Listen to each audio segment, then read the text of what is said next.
India versus England match நடந்து முடிஞ்சிருக்கு. 5 நாளோட நேற்றோட முடிஞ்சிச்சு. இந்த சீரீஸில் ஃபஸ்ட் மேட்ச்சில் இங்கிலாந்து வின் பண்ணியிருக்காங்க. நம்ம போன எபிசோடில் சொன்ன மாதிரி தான் இங்கிலாந்து மேக்ஸிமம் ஜெயிக்க வாய்ப்பு இருக்குன்னு சொல்லியிருந்தோம். அதே மாதிரி தான் இங்கிலாந்து தான் ஜெயிச்சிருக்காங்க. இப்போ வந்து நம்ம இந்த வீடியோவில் பார்க்க போகிறது என்னென்ன குறை இந்தியா டீம் இருந்தது, எதை யூஸ் பண்ணிக்கிட்டாங்க இங்கிலாந்து அப்படிங்கிறத பற்றி பார்க்கலாம். வீடியோக்கு போகலாம் வாங்க. இப்போ நீங்கள் ஒரு கிரிக்கெட் ஃபேனாக இந்த மேட்சை பார்க்குறீங்க அப்படிங்கும்பொழுது ஏதாவது ஒரு இன்ட்ரெஸ்டிங்காக ஏதாவது நடக்கணும். இந்த மேட்ச் பார்க்குறதே ஏன்டா பார்க்குறோம் அப்படிங்கிற மாதிரி இருந்துச்சு நேற்று மேட்ச். ஏன்னா 42 ஓவர் வரையும் ஒரு விக்கெட்டு கூட எடுக்கல. அவங்க க்ராலியும் சரி டக்கட்டும் சரி ரொட்டேட் பண்ணிக்கிட்டே இருக்காங்க. ஏதோ ஒன் டே மேட்ச் நார்மலாக 5 ரன் 6 ரன்னு ஒரு ஓவருக்கு ஒரு 4 இதே மாதிரி போயிட்டே இருக்குது.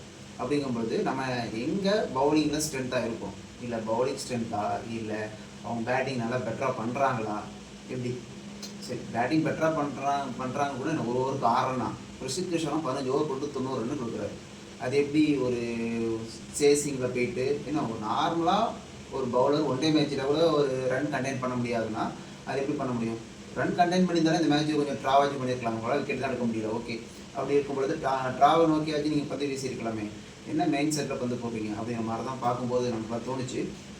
சரி ஓகே, பும்ரா மட்டும் நம்பியிருந்தாங்க, பும்ராவும் விக்கெட் எடுக்கலாம்னா மேட்ச் இப்படி தான் ஆகும் அப்படிங்கிற மாதிரி நேற்று டே 5ஓட முடிவு இருந்துச்சு. அதுவும் இந்த மேட்ச்சும் இங்கிலாந்து வின் பண்ணிட்டாங்க. சரி ஓகே, இப்போ நம்ம நெக்ஸ்ட் மேட்ச்சு ஓகே, இப்போ இந்த மேட்ச் முடிஞ்சிச்சு பார்க்கலாம் அப்படிங்கும்போது நெக்ஸ்ட் மேட்சை பற்றி யோசிச்சோன்னு வச்சுக்கோங்களேன். நெக்ஸ்ட் மேட்சை பற்றி யோசிச்சா என்ன இருக்குது, இப்போ சர்துல் பதில் அது நிதிஷ்குமார் ரெட்டியே கொண்டு வருவாங்க. ஓகே, கொண்டு வரலாம். இப்போ அவரும் சர்துல் தாக்கூரும் பெட்டர் தான், பேட்டிங் சரி பவுலிங் வந்து அந்த அளவுக்கு கிடையாது. ஆனால் இவர் பண்ணுறத அவர் பண்ணுவார், அவ்வளோதான். ஓகேவா? இப்போ யாருக்கு பதிலாக நீங்கள் ரீப்ளேஸ்மெண்ட் பண்ணுவீங்க? ரிஷித் கிருஷ்ணா 15 ஓவர் போட்டு 90 ரன் கொடுக்குறாரு. அவருக்கு பதில் யாரை ரீப்ளேஸ்மெண்ட் பண்ணுவீங்க? ஹர்ஷித் ராணாவை பண்ணுவீங்களா, இல்லை சொல்லிக்கிற மாதிரி எந்த பவுலர் இருக்காங்க, இல்லை ஹர்தீப் சிங்கை கொண்டு வருவீங்களா? ஹர்தீப் சிங்கை கொண்டு வர வாய்ப்பு இருக்குது. யாரை சேஞ்ச் பண்ணுறாங்க நம்ம நெக்ஸ்ட் மேட்ச் பார்க்கலாம். இந்த மேட்ச்சில் okay, Rohit Sharma, Virat Kohli and Ashwin 3 players replace பண்ணுற மாதிரி யாருமே கிடையாது. ஓகேவா? அதான் நம்ம ஃபஸ்ட் டெஸ்ட் பார்க்கும்பொழுது அதான் தெரிஞ்சுது. ஏன்னா ஜெய்ஸ்வால், ரிஷப் பண்ட், கேஎல் ராகுல் அண்டு சுப்மன் கில் 4 பேர் தான் டாப் ஆர்டர் பெர்ஃபார்மன்ஸ் ஒரு 5% போட்டிருக்காங்க.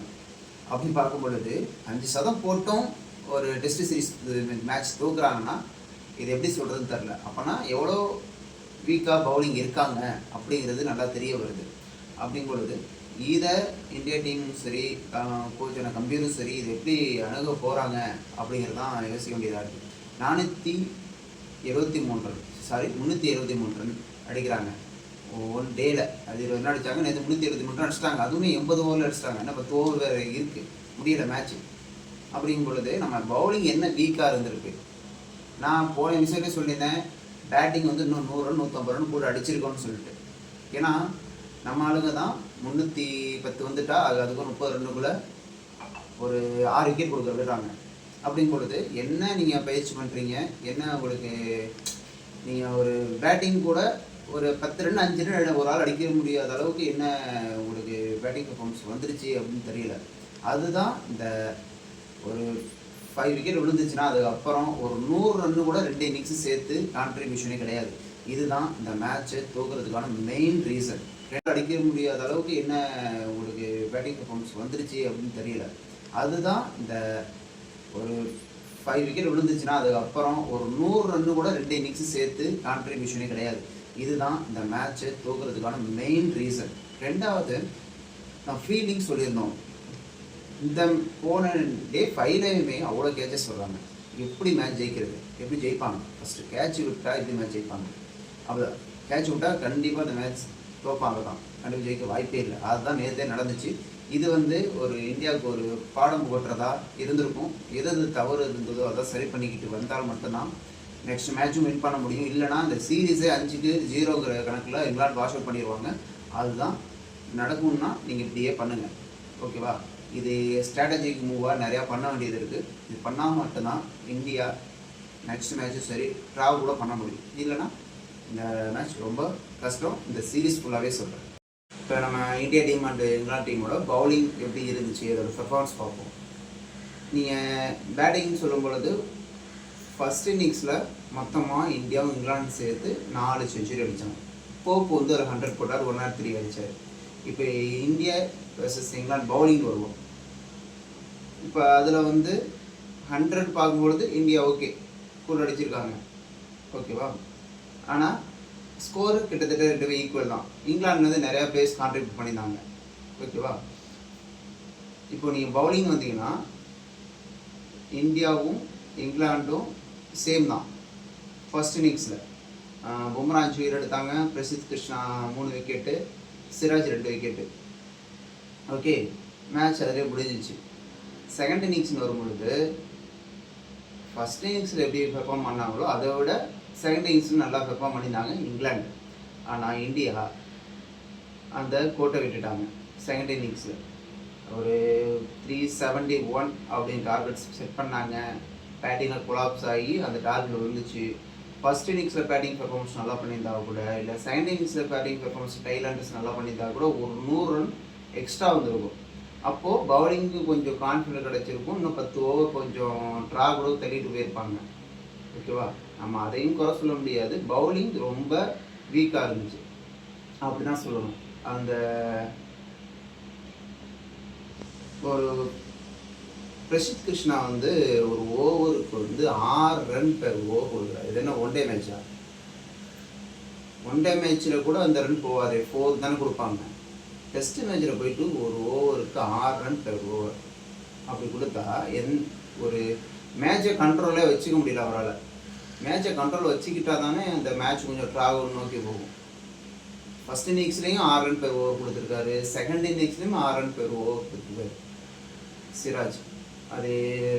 பிரசித் கிருஷ்ணா. சிராஜும் ஓகே, ஜடேஜா பும்ரா ஒரு கண்ட்ரோல் வச்சுருந்தாங்க. ஆனால் ஷர்துல் தாக்கூரும் பிரசித் கிருஷ்ணாவும் அந்த அளவுக்கு வைக்கலை. அதுதான் பிரச்சனையே. ஒன்று பேட்டிங்கில் ஒழுங்காக பண்ணணும், டைலண்டர்ஸ் ஒழுங்காக பண்ணலை, இல்லை அதை காம்பன்சேட் பண்ணுற மாதிரியாச்சும் பவுலிங் நல்லா கண்ட்ரோல் பண்ணி பவுலிங் போடணும், அதுவும் உருப்படியாக பண்ணலை. அதுதான் இந்த சுச்சுவேஷனுக்கான ரீசன். பவுலிங் பெர்ஃபார்மன்ஸ்னு பார்க்கும் பொழுது எப்படி சொல்கிறது, பும்ராவால் 50க்கு 50 பண்ணாங்க. 100க்கு நீங்கள் பர்சன்டேஜ் கொடுத்தீங்கன்னா 100க்கு 50க்கு 50 அவ்வளோதான். அதுவும் பும்ராவில் தான் கண்டெயின் பண்ணாங்க. ஃபஸ்ட்டு 5 விக்கெட் எடுத்தார். அதனால தான் நம்ம சொல்ல முடியுமே தவிர பிரசித் கிருஷ்ணா ஷர்துல் தாக்கூர் நெக்ஸ்ட் மேட்சில் விளையாடுவாங்கிறது டவுட்டு தான். பர்ஃபார்மன்ஸில் போகும் பொழுது ஓகே 100க்கு 70 ஒரு பர்சன்டேஜ் மார்க் கொடுத்தோம். இப்போ நீங்கள் பவுலிங் போகும்பொழுது 100க்கு 50 தான். இப்போ நம்ம ஃபீல்டிங் சைடு வருவோம். ரெண்டுலேயுமே நம்ம ஆளுங்க ரொம்ப சொல்லிக்கிற மாதிரி சோபிக்கலை. அப்படிங்கும் பொழுது ஃபீல்டிங்லேயாச்சும் ஓகே வர்ற கேட்சாச்சும் பிடிக்கணும்ல. ஃபஸ்ட்டு மேட்சில் வந்து ஓலி போப் 100 போட்டார். அவருக்கு 50 இருக்கும் பொழுதே கேட்ச் வந்துச்சு, 2 டைம் கேட்ச் வந்துச்சு, அதை விட்டாங்க. டக்கட் வந்து 65 அடித்தார், அவருக்கும் ஃபஸ்ட்டு கேட்ச் வந்துச்சு, அதையும் விட்டாங்க. இல்லைனா அந்த 2 வந்திருக்காரு, ஓகேவா. ஃபஸ்ட் விஷயம். ரெண்டாவது ஹரி புரூக்குக்கு 99 இருக்கும்போதே ஒரு நோ பால் பும்ரா போட்டது, அது ஒரு மிஸ்டேக். அப்புறம் ஒரு கேட்ச் விட்டாங்க பும்ரா, அது ஒரு மிஸ்டேக். ஜெய்ஸ்வாலே 3 கேட்ச் விட்டார். ஒரு டோர்னமெண்ட்டில் ஜெய்ஸ்வால் 3 கேட்ச் விட்டுருக்காரு, ஜடேஜா ஒரு கேட்ச் விட்டுருக்காரு. அப்படி பார்க்கும் பொழுது நம்ம ஓகே பேட்டிங் சரியாக பண்ணிட்டோம் அப்படின்னு ஒரு நம்பிக்கை இருந்திருக்கோம். பவுலிங் சரியாக பண்ணலை. பவுலிங் ஏன் சரியாக பண்ணலைன்னா ஃபீல்டிங் ஒரு காரணம். ஃபீல்டிங் சரியாக பண்ணியிருந்தால் பவுலிங் அந்த நிலைமைக்கு வந்திருக்க மாட்டாங்களா. அவங்க என்ன சொல்லுவாங்க, ஃபீல்டிங் கிளைம் பண்ணுவாங்க. அவங்க சரியாக பண்ணியிருந்தா கேட்செல்லாம் பிடிச்சிருந்தா ஃபீல்டிங் பெர்ஃபார்மன்ஸ்னால் பெட்டராக இருந்திருக்கும் அப்படிங்கிற மாதிரி ஒரு தாட் போகும். ஏன்னா பவுலிங் வந்து டிபெண்ட் ஆன் ஃபீல்டிங், அவ்வளோதான். ஏன்னா பவுலிங் போட்டு அவரே பவுலிங் போட்டு அவரே கேட்ச் பிடிச்சிக்க முடியாது, ஓகேவா. ஃபீல்டிங் டிபெண்ட் பண்ணியிருக்காங்க. அப்போ அவங்க கேட்ச் விடும்பொழுது அது ரொம்ப அப்செட் ஆகும். ஃபீல்டிங் படு மோசமான ஃபீல்டிங்.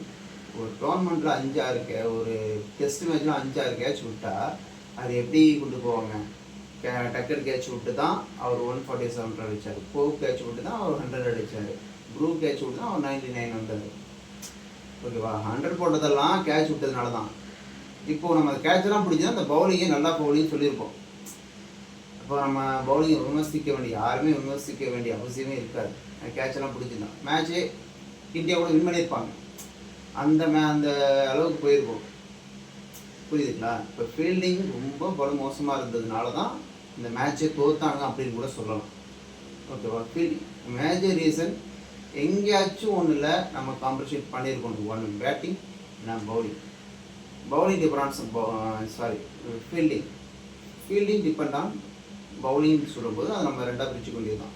ஒன்று பேட்டிங் அந்த டைலண்ட்ஸ் ஒழுங்காக பண்ணியிருக்கணும், இல்லைன்னா அந்த ஃபீல்டிங் சரியாக செம்மையாக பண்ணியிருக்கணும். ரெண்டில் ஏதாவது ஒன்று செம்மையாக பண்ணியிருந்தால் கூட நம்ம ட்ராவை நோக்கி போயிருக்கோம், இல்லைன்னா இந்தியா வின் பண்ணுறதுக்கு கூட அதிக சான்ஸ் இருந்திருக்கும்.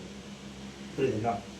அதுதான் இந்த இடத்துல இந்தியா டீம் கம்பீரும் கோச்சும் சுப்மன் கில்லும் கொஞ்சம் ஸ்ட்ராட்டஜிக்கலாக இன்னும் யோசிக்க வேண்டியது இருக்குது.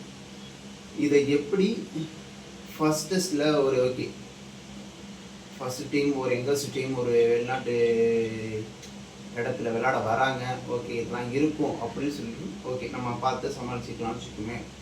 இப்போ செகண்ட் டெஸ்ட்டில் எந்தெந்த சேஞ்சஸ் பண்ண போகிறாங்க, எந்த சேஞ்சஸ் பண்ணணும் நான் நினைக்கிறேன்னா, சர்துல் தாகூரும் பிரசித் கிருஷ்ணாவுக்கு பதிலாக இன்னொரு ஃபாஸ்ட் பவுலர் உள்ளே வரணும். அவங்க ராணாவை கொண்டு வராங்களா, இல்லை ஹர்தீப் சிங்கை கொண்டு வராங்களான்னு தெரியலை, பார்க்கலாம்.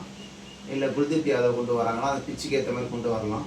சர்துல் தாகூருக்கு இன்னொரு ஆல்ரவுண்டரை கொண்டு வராங்களா, இல்லை நிதிஷ்குமார் ரெட்டியை கொண்டு வராங்களா, இல்லை இன்னொரு பவுலரை ஸ்பெஷலிஸ்ட் பவுலராக 5 பவுலராக கொண்டு வராங்களா, எப்படி அந்த டீம் அந்த பிச்சு கண்டிஷன் எப்படி இருக்குன்னு பார்த்து தான் அதை கொண்டு வருவாங்க. பார்ப்போம். பேட்டிங் பவுலிங்கு நம்ம ஒரு 100க்கு எத்தனை மார்க் கொடுக்கலாம் அப்படின்னா, பவுலிங்கு ஒரு 50 கொடுத்தோம், ஃபீல்டிங்கு ஒரு 35 கொடுக்கலாம். அந்த அளவுக்கு தான். ஏன்னா நம்ம தோல்விகளுக்கு மேஜர் ரீசன் பவுலிங் தான். அந்த அளவுக்கு தான் நம்மளோட பவுலிங் கெப்பாசிட்டி இருந்திருக்கு. ஓகே, இதெல்லாம் டெஸ்ட் மேட்ச்சில் எப்படி அடுத்த டெஸ்ட் மேட்ச்சில் எப்படி ஓவர் கம் பண்ணுறாங்கன்னு நம்ம பொறுத்திருந்து பார்க்கலாம். தேங்க்யூ.